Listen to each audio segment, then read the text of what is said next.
Hello and welcome, and this is part 2 of the thing. For some reason I got respawned here, so I'm gonna keep going.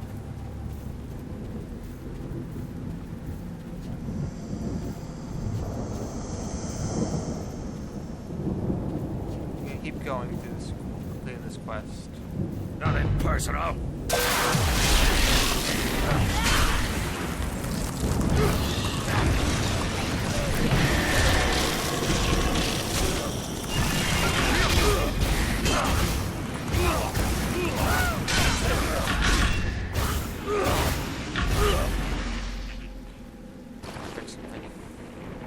There we go.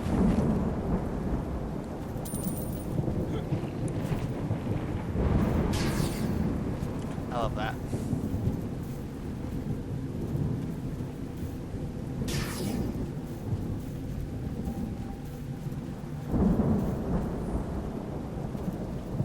Should be the first quest complete.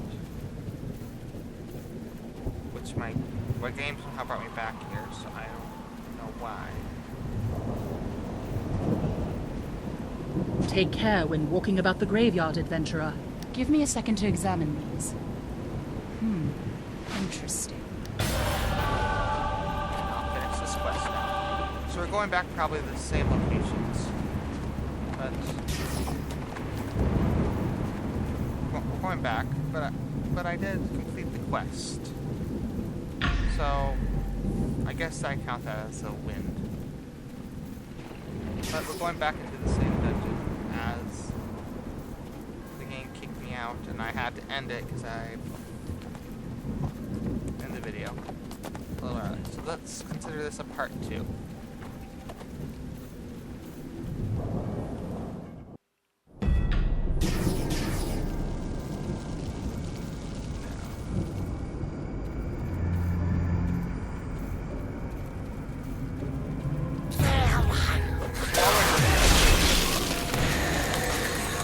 Let's talk about other things. If you're on this channel, I do a whole bunch of things, small things. Card pack opening.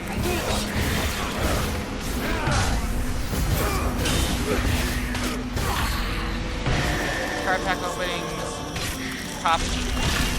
Tops in front D&D games. I'm still trying to get better at it, but it's something interesting you can watch. And I also do some D&D talks about some subjects that are we don't talk about, or just explain some mechanics of D&D. If it's interesting you, well, my channel does all of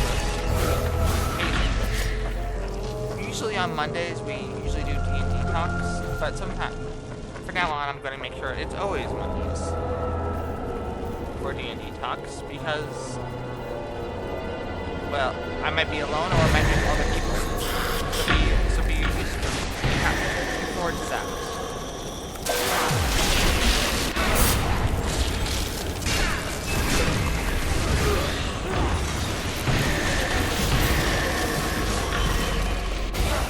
No, I didn't want to become Cobalt Slayer. Sorry. Cobalt Slayer. So I'm just gonna, since I kind of messed up this.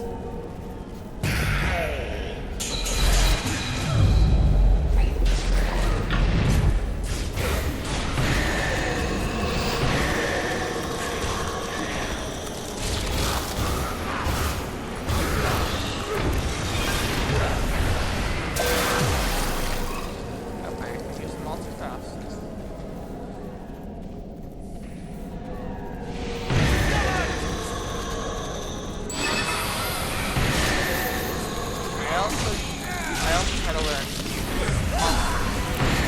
like, so if you have any questions about the regular D&D based off of their current edition, like, go into that.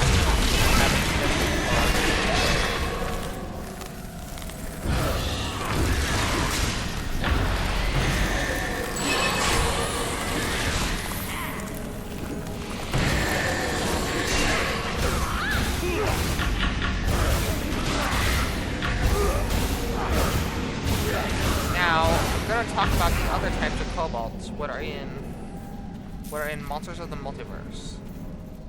Real quick. There is the Cobalt Sorcerer, which challenges one monster. I fell for that again, oh my god. I challenge rating one monster in Monsters of the Multiverse. Was basically the only sorcerer stat block in D&D, really. There is also a Cobalt.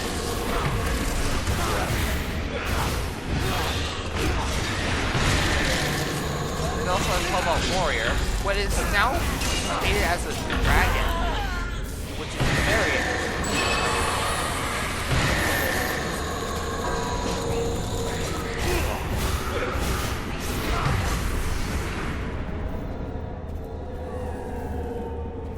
There is also, gosh.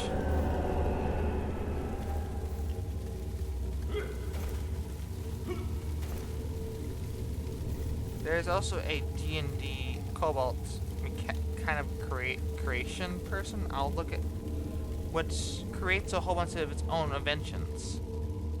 I say its own inventions, but it's mainly just. I'll leave those Cobalts alone.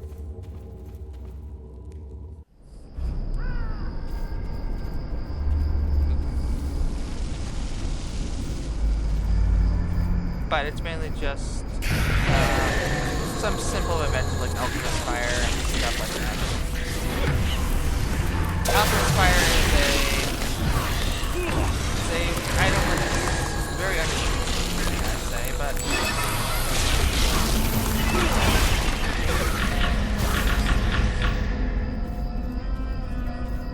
it's mainly just fire damage without magic.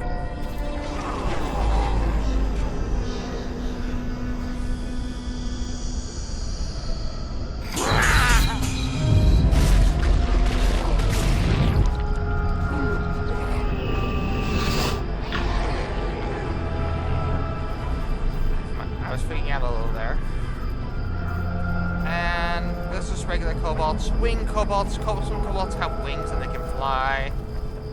And other stuff like that.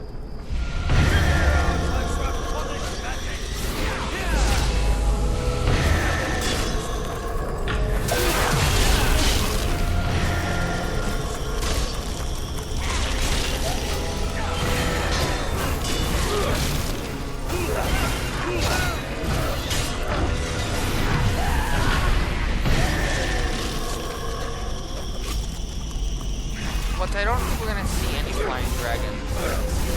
Not dragons, flying kobolds in this game. But I could be wrong. And I would appreciate it, because I wonder how they would bring that into this game and make it a challenge.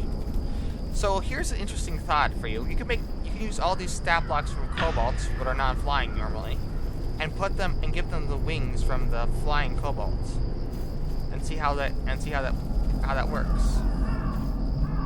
You can also look at some of the Cobalt lore, which apparently they don't like the gnome god. Okay.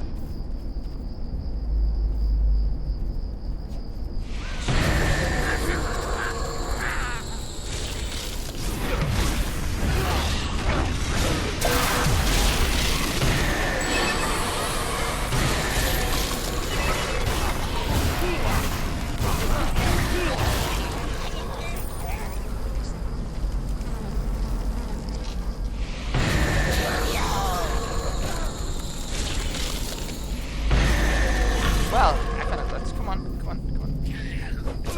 Oh, whatever.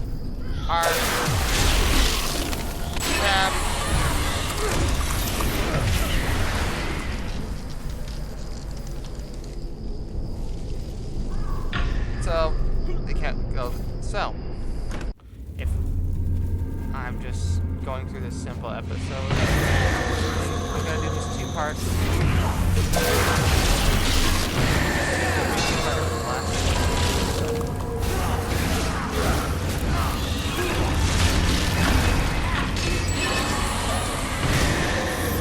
Ultimate Dragon and Shield. I think that is actually a step.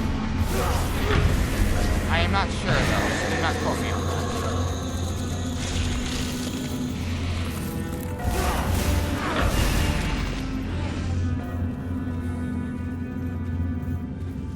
and since I'm gonna talking about it, sorcerers are not wizards. They're not the same class in D&D.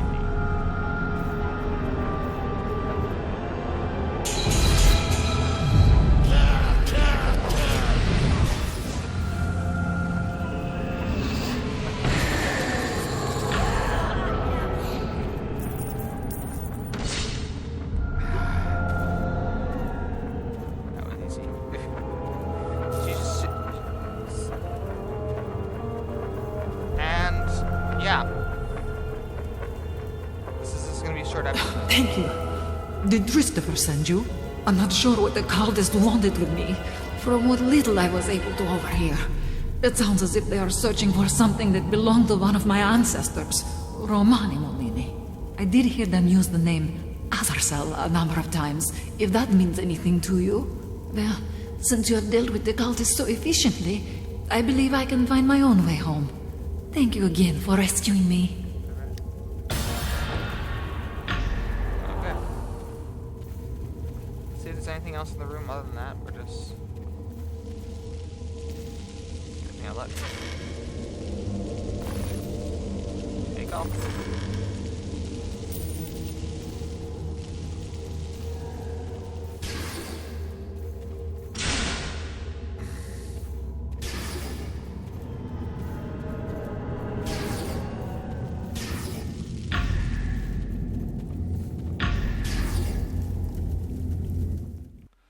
Wizards in D&D is basically what I'm going to go over next.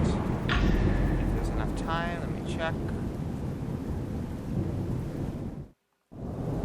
There's a little bit of time. So wizards in D&D are the most flexible casters in D&D, I'd say. They have the most spell slots they can use, they have the most magic they can cast, and they can only have a limited amount of spells they already have, but their spells can be learned from other magic users even. Through scrolls and other such. Cultists in the graveyard. Have I told you I'm a genius?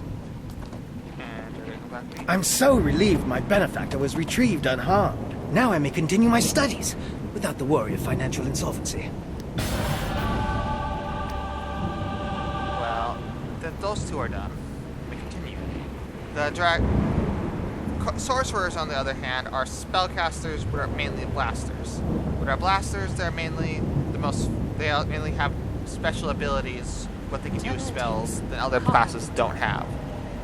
Which I thought would be very interesting way to use sorcerers. That they also magic comes naturally, that it's part of them, while other spells it comes.